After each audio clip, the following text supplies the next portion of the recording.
Hi, this is Jordan. I'm Alyssa. I'm Adrian. And this is Logan. Architecture, as stated by Merriam-Webster Dictionary, is the art or practice of designing and building structures. Many architects also have other occupations that include sculpting and art. These things are similar to architecture and enjoyable for the architects. We still would like to understand the full effect of our past. This is one of the most important events, yet it is like a big hole of unknown information. How did such a little known event affect our lives so much today? Well, thanks to the little texts that remain about the human body, physics, and blueprints of the construction that many of the people from the Renaissance made, people would excel and add or try new ideas based on the old texts of the people from the Renaissance that gave us medicine, construction plans for buildings, and even the discoveries they found about the world that help us shape the world. First up is Filippo Brunelleschi. His most well-known build is the Duomo, also known as the Cathedral in Florence, Italy.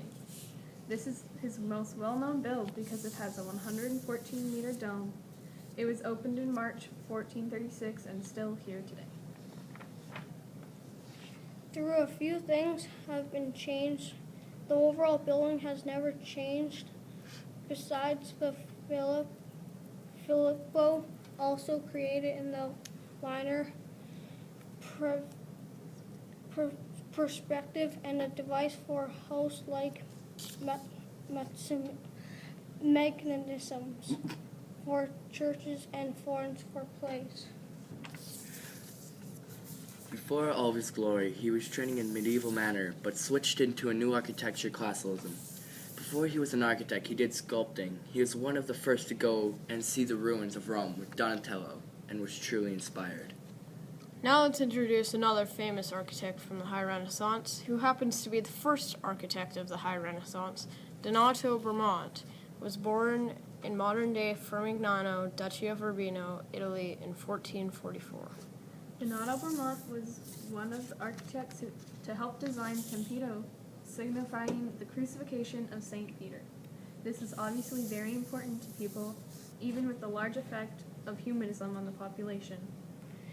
How did such a small part of the Renaissance impact our current-day culture? Let's tell a tale of a man named Leon Battista Alberti.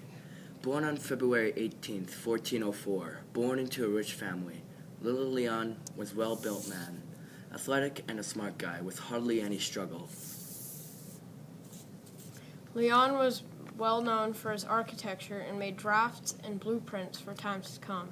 The man who encouraged little Leon was Marquis Lionel d'Este of Ferrara. Leon built 7 well-known structures.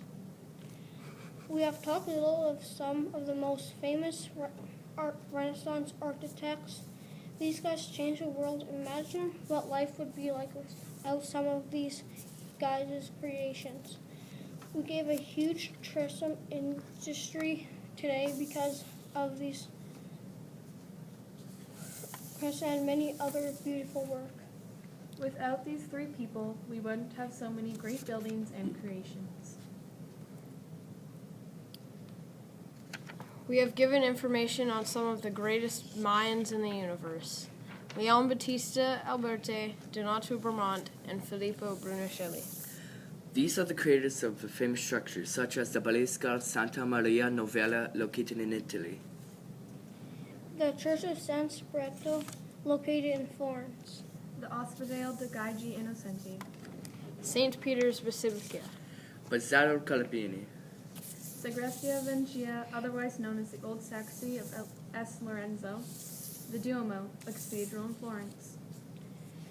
Accomplishments were given by demonstrations of hard work and some awards to keep the good times rolling.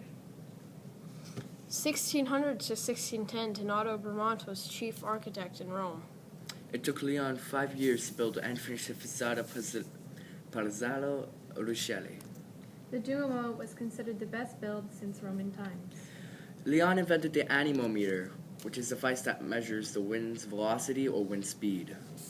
Dino Brent reconsidered Massive Presso and Million as his first job. He started his architecture this way, wasn't ready to stop. Leon was raised by his father, yet Leon always speculated himself as a writer. At the age of 20, he wrote his first major play called the Di Pictura. We've talked about some of the greatest Renaissance figures and their impacts and legacies today. We rarely appreciate what we have and instead whine about what we don't.